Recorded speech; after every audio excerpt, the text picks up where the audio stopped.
I absolutely love my fractal mesh too, but even though it's the compact variant, it's still a tad too big. I want something a little bit more smaller, but not stupid small like ITX like I was originally, because I won't be able to actually have hard drives. So after some searching, I came across this particular case right here. I have no idea how to properly pronounce the name, and I'm not even going to try. But from what I can tell, this is a fairly reputable brand in China, I believe.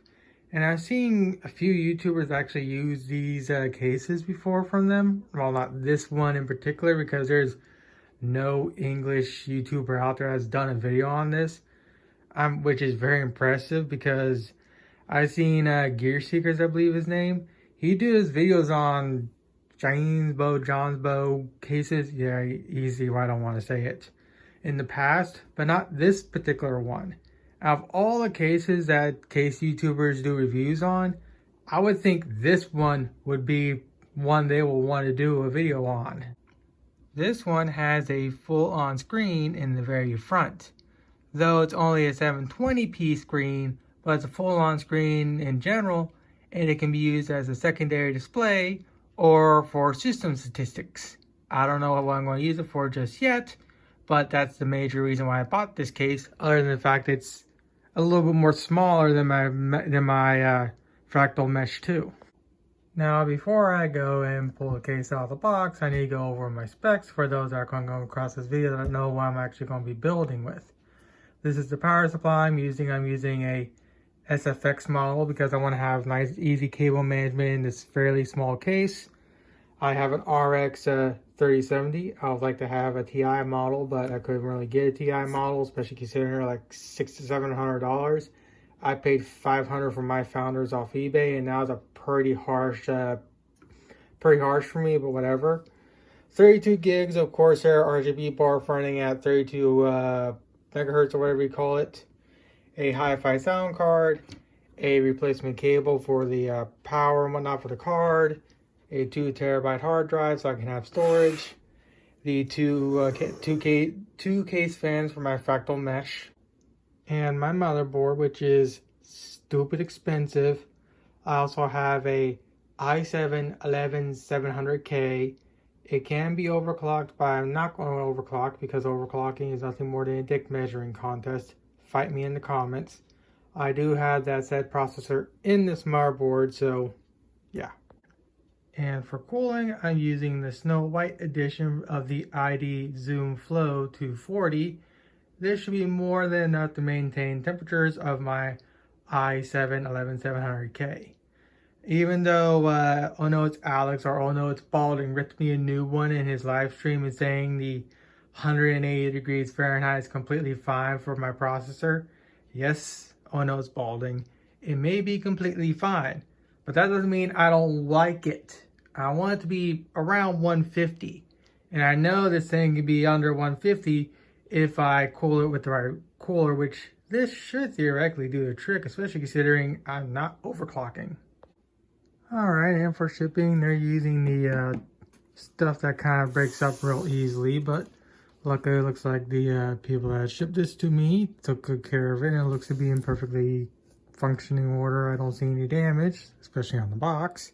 Well, maybe a little bit right here, but that's nowhere near the actual case itself. So I'm going to pull this thing out of the box and come back. Here's how the thing's actually packed. We get a little separate box right here. This little separate box actually is right here. So when you go to pull the case out of the box, this will more than likely be stuck to the inside, so you gotta pull it out. And this is the accessory box. And of course the foam itself, which like I said before is that cheaper stuff. So just easily, well. So let me get everything else all pulled out and we'll come back again. At least the foam is custom molded to the case to an extent, because this goes on the bottom and this one goes on the top. Obviously I'm not going to get rid of this foam because it's still good foam, and if I want to pack this thing up for shipping and whatnot, I'll be able to actually still have all the packing crap. Also, we get a user's guide. I have no idea how much broken English is in this thing. Hopefully there isn't, but we'll have to see what happens. Here is the case and overall first impressions. Build quality seems halfway decent, though the quality control on the feet, not the best. But other than the feet issue, the case itself looks really good. And to fix the feet issue, all I need to do is just cut a little piece of jumbo popsicle stick and just stuff it under the front foot right here, and it'll stop the rocking and whatnot. But if the tag on the box is to be believed, I saw 35 of 50. So this may be a short run case, which may be another reason why there isn't that many videos on this thing on YouTube, let alone any videos of it on English YouTube. So with that said, side panel is tempered glass, and I believe it just, yep, pops like that, then lifts. It's a heavy piece too. Put that to the side. Here's the inner chamber. Here's the actual power supply shroud, which can actually be moved or lowered depending on how big your power supply is. I'm going to move it to the very tippy top, that way so I can have room for the hard drive, and hopefully have room to mount a fan in the front also, because as you can see, there is some perforations in the front right here. I'm going to put those two 120s right here at the bottom. I'm going to put the 140 rad up here. If I have extra room, I'll put a fan there. I'm going to take the fan out of my fractal case, which is my secondary system, which is using a very nice Corsair at the very back. I'm going to put that fan right here because that fan produces a lot of air, or throws a lot of air, and I want to be able to have decent airflow throughout this case. So let's see, when I was watching some Chinese reviewers on this thing, they were pushing right here on the back to show the durability. And generally speaking, it feels about on par with my fractal mesh. So I'm actually impressed with the build, with how well the metal is actually flexing. Now this right here can be removed by these, I believe 2 screws. Okay, 4 screws in total. Remove this. This can be your cable hidey hole, hide all the cables and the hard drive and whatnot. Here's a bag of all the other stuff and whatnot. And of course, the screen itself. It has one USB 3.2, I believe, USB-C, a combination headphone mic port, which I would like to have separate, but whatever, and on-off switch. Now when it comes to this guy, you pop it off like that. And let's see, how am I going to do this without busting this panel? I think I just go like that. There we go. So there's the panel itself. The connectors are USB-C for main power, which is at the very bottom right here. And then next to it is a mini HDMI. And then we got some physical buttons right here. I doubt this thing has a built-in speaker. So one is obviously power. I gotta figure out what the other two do. Maybe OST. So with that said, give me a second to figure out what I want to talk about next. Alright, so the accessories box. Let's see what this has inside it. It has the instruction manual for the screen, some little metal standoffs that you need to use, I believe, to properly secure it. I gotta read up how this actually goes, because there is a way to actually properly mount this.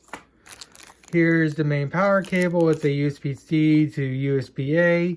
I'd like to have a USB-C to internal header. I'll eventually buy like a separate internal header and then just wire this thing up on the inside and hide the cable inside. So for right now, when it comes to actually powering the screen and whatnot, you route the cables through here and throughout here and whatnot. Mini HDMI to HDMI. And a replacement for if you actually don't want to have the screen, you can go back to the non-screen version of this case. If I can get this foam off.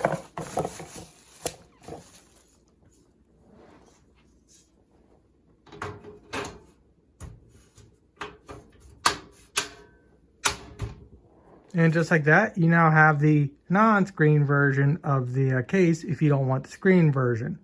Though, why get this version of the case when for like a few bucks more, you can get one with an active display and whatnot. So with that said, I'm going to pop this piece off. You can also pop this piece off. And get access to this that way, so you can actually screw in the fan in the front right here. Again, I'm hoping I'll be able to do that because I am going to be putting a SFX power supply and a hard drive in here, and I'm hoping I'll be able to cable manage everything. So with that said, I should flip it over so we can see the other side. And of course, here's the other side, and just like the glass side panel, it is also toolless. Comes off the same way. And there we can have the access to everything else. Give me a second. Here's all the front I/O and whatnot. Hard drive, not hard drive, 2.5-inch SSD or hard drive mount. We got 2 of those, and we can put a 3.5 down here, like I've mentioned before. We got a power extension cable, so we can actually get power to the power supply and whatnot. And from what I can see as it stands right now, I have more than enough, there's more than enough here to cable manage everything. The only thing I can definitely say for certain though is I would like for them to actually add grommets into revision 2 of this. But that's about all I can really think that could be fixed right now out of this first revision. And of course the top right here comes off too, just by 2 little thumb screws. Maybe Gear Seekers will get this case and do a more proper video on it, because there we go. I ain't a professional, but I think you can stick one of those 360 rads in here, I think. But again, I only got a 240, so I'll be able to stick it right in here and hopefully have a fan here to exhaust the power supply heat. But as you can see, it wobbles quite a bit, and that's just due to the feet not being put together properly. Maybe I just need to screw something down or something. No, all the feet look proper. Maybe the case is just slightly bent. I think the case may be ever so slightly bent. That kind of sucks, but again, this is a low volume production case. I would kind of expect it, but if this is a low production volume case, it would be a little more preferable as a little bit more well built. But again, revision 2, maybe make it even better. Heck, even maybe make it smaller. These little bolts right here are actually to allow the screen to stand up externally, because you can actually remove this and use it externally if you wanted. Obviously, I'm not going to do that because I want to have it on the actual case itself, but that's what these screws right here are for. So I think the next step for me to do is to start prepping my motherboard and actually figuring out how I'm going to lay everything out. Because I do still want to have my sound card in here. I just got to figure out if I can move this to here and have my sound card here while having the little leads for the screen and whatnot go here and whatnot, not interfere with anything. So when it comes to the case review of this thing, it's still ongoing, but well, it's not really a case review. I'm guessing it's more just an overview, because again, there's no English YouTuber out there that has this case. I completely forgot to mention what I'm going to be doing with this particular case. I'm actually going to be building a new computer in this for my father. I already have everything else in here. I'm just waiting for the processor to come in. Now, this isn't going to really be much of a gaming rig because he really doesn't do any gaming.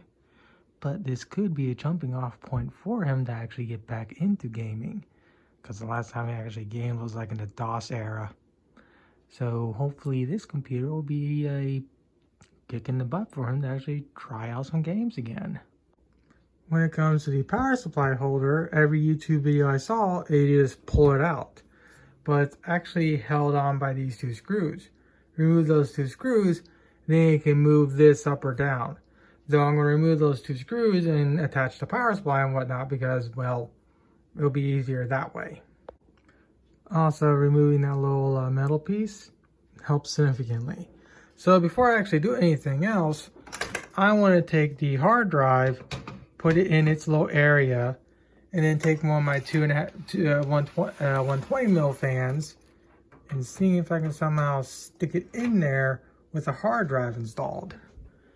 And it looks like if I go to the very upper limits of the fan mount right here, I can mount a 120 mil fan in the front with a hard drive installed. And that's going to be with the power supply shroud all the way up over here. So even though I have 2 fans right now, I'll eventually be able to add another fan up in the front later on down the road whenever I get another one. So I think the next step for me to do is to, like I said before, get the motherboard situated. Here is my very overpriced motherboard. So when it comes to actually attaching this thing to the case, they did not put any standoffs here, but they give a motherboard screw set with a few little standoffs and obviously the screws for the motherboard. But before I actually attach these or get the motherboard installed and whatnot, I need to actually set the cooler up for this thing. So I'll be right back. I'll put the cooler in, I think, second. I forgot ID Cooling's actual installation is a tad stupid.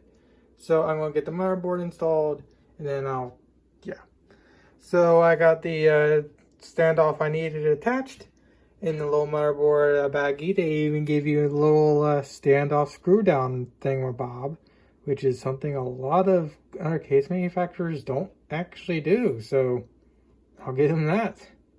So now I'm going to get the motherboard installed and come back. Alright, did a mock-up of the sound card and video card, and everything seems to work. I'll be able to stick my fans down here and still be able to properly route stuff like my USB 3 cable and whatnot, because in MSI's stupidity, instead of putting the USB 3 port here, they put it down here. Luckily, the USB 3 port on this particular case actually looks to be removable if I damage it, which is actually something, well, actually, is it removable? I don't really know if it is. Well, hopefully I don't damage it, but it looks like it might. Yeah, it's removable. I see a screw right there. This cable here is in fact removable. So if I damage it, I can find a new one on like AliExpress and whatnot, which is something a lot of case manufacturers don't do. They integrate these USB 3 cables into the actual PCB itself. And if you damage this cable, you're out of luck. I have to wait like 20 or 30 odd days for Lee & Lee to ship out, I guess, a whole new front I/O header for my Q58. While the USB 3 cable and this thing dies, I can go to AliExpress and find a new cable for like 10 bucks. So with that said, I'm now going to remove these and actually get things situated. And the first thing I'm actually going to situate is going to be the power supply. I'm going to get all of those cables ran, and then once I get that done, then I'll get the cooler installed. I don't know if I'm recording any of that because I'm not really a tech YouTuber, even though this is stuff I like. I just want to more or less do a review on this case, or at least show it off, because like I said before, there's no English YouTuber out there that's done a video on this particular case. And even though it's not 100% built properly, it's so far a really nice case to work in. I do want to mention one thing about my 850 watt power supply from Lee & Lee. It does not come with a normal size power supply bracket. Luckily, I have my Cooler Master bracket laying around, so I'll just be able to use that bracket to attach to the power supply, and then attach the power supply to the actual power supply holder, because this thing's really meant for a full size unit. But again, since the case is technically really small, I can get away with an SFX, have shorter cable runs, and have easier cable management to work with. Now, the cables themselves, they kind of have a whitish yellow, and the only thing that's actually halfway decent, it looks like, is the main 24 pin, and maybe the supplemental CPU power, which is that guy right there. All the other cables are these rubberized stuff or plasticky stuff or whatever type of coating is, while the like 24 pin and whatnot is using fabric. So they kind of cheaped out on that, but whatever. Also, don't forget to turn on the power supply before you put it in the case, because we've all been there when it comes to cases like this. We put everything together and we go to power the system on and it does nothing. And it's because we forgot to flip the on switch on the power supply. I already turned that on, so I should not have any of those issues. So with that said, I'm going to get what I need to set up and come back. I just noticed something. You can actually unscrew the front I/O and completely remove it from the case. I did that so I don't damage the cables as I go and cable manage everything else and whatnot. And once I get all the cables situated, then I'll screw the I/O back in and route all those cables. So with that said, here's where I'm currently at. I got the power supply installed. I got the 24 pin connected. I got the 8 pin connected. Now the 24 pins not exactly clean. Eventually I'll probably just buy like a cable from Cable Mod just to completely replace this, because let's be honest, this is kind of ugly. So yeah, I'm gonna get a little bit more of this situated and then come back. Alright, got everything attached. I did as much cable management in the back I could. You can kind of see the spaghetti monster, but luckily that little shroud that goes right here is going to more or less block it. So what I need to do now is see if the dumb thing even turns on.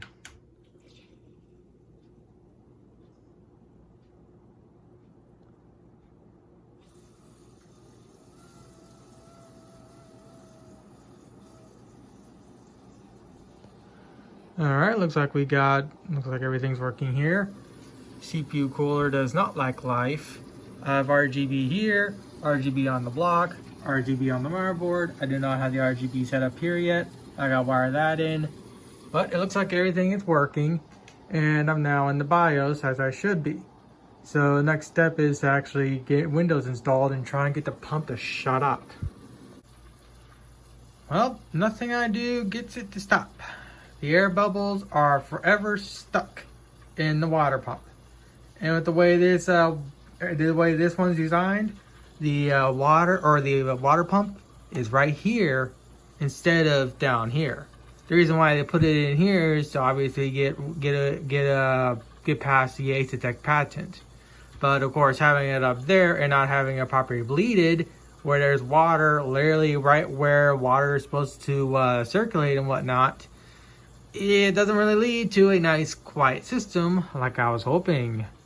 So I'm going to go back to air cooling, because let's be honest, even though the cooler I got, even though Oh No It's Balding says it's completely fine, it does the job. But I would obviously like to have something a little more competent in the cooling of my i7-11700K.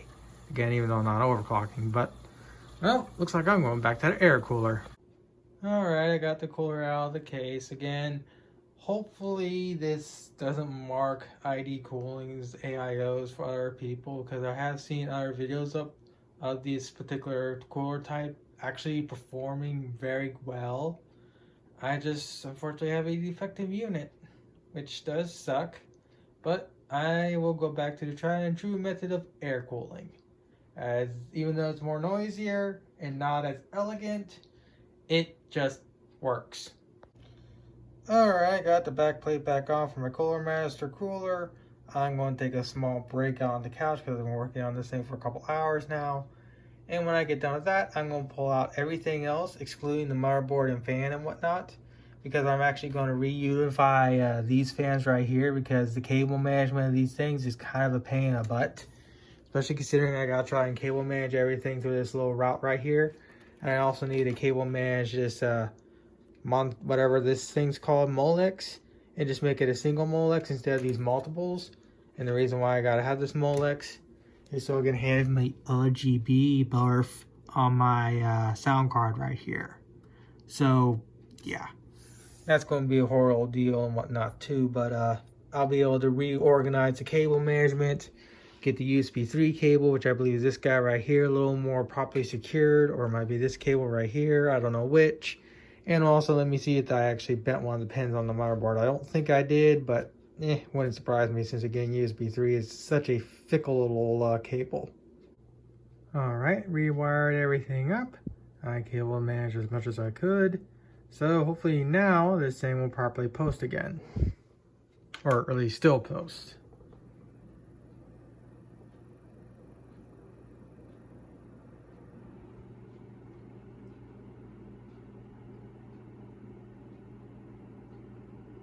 Alright, we're good to go. So next step is to properly fan tune everything.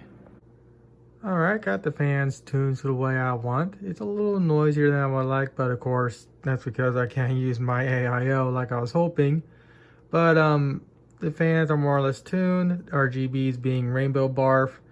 I'll eventually add 2 140s, or maybe if I can, even 3 140s up on the top. I doubt I could add 3 140s, but it'll be cool if I could.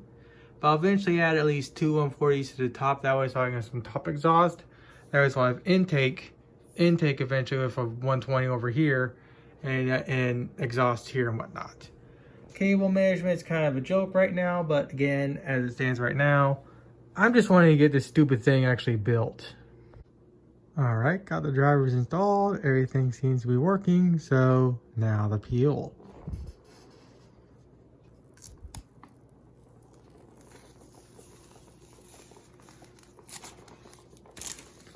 Very much static clean.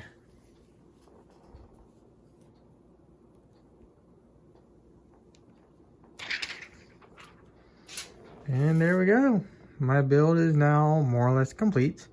I just now need to connect my 5.1, push this thing back as far as I can go, and that's pretty much it for the video. Alright, so I spent quite a while putting this thing back together completely, and then I went to bed. But it's now all up and running. XMP is set up. I got the RGB crap working the way I want again. Got the fans tuned to the way I want. The 2 terabyte hard drive shows up. I even got some wallpaper on there and whatnot. I do need to eventually get something like wallpaper engine so I can actually have some live wallpaper, but static is more than enough for me. The actual build itself came out just fine. And the case itself, once I actually weighed it all down, seems to have just lowered itself off, which is quite nice. So if your case is a little wobbly like mine was, just build in it and it should rectify itself. So like I said before, I will eventually get a 120mm for the front right here, and and then when that happens, I'll do more proper cable management right here and whatnot. But for the time being, this blocks it, and as long as it doesn't get too dark, I don't even see inside here. But like I said before, I think I'm adding that part into the video, but if I didn't, if it gets too dark, I can't actually see inside the front right here. So that does mean that at least I'll have some good ventilation right here whenever I do put the fan here. But for right now, it's gonna, see wiring and whatnot from time to time, and it will be a little annoying. And this time around, I was also able to fan curve everything a little bit more lower this time because, well, my GPU is actually going to be cooling itself a little bit more better. The processor, again, I'm not going to be running Need for Speed Unbound on this thing, so I'm not going to have the thing cooking itself. And I'm using a very nice Corsair fan for the exhaust. I do still want to put something up here, like I said.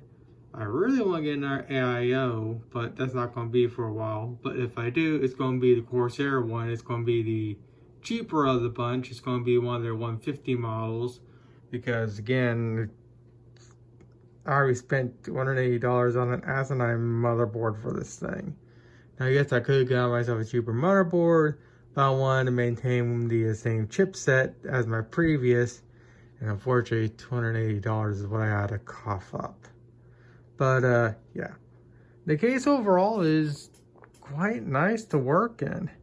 It's just a pain in the butt that I have to custom cable manage stuff.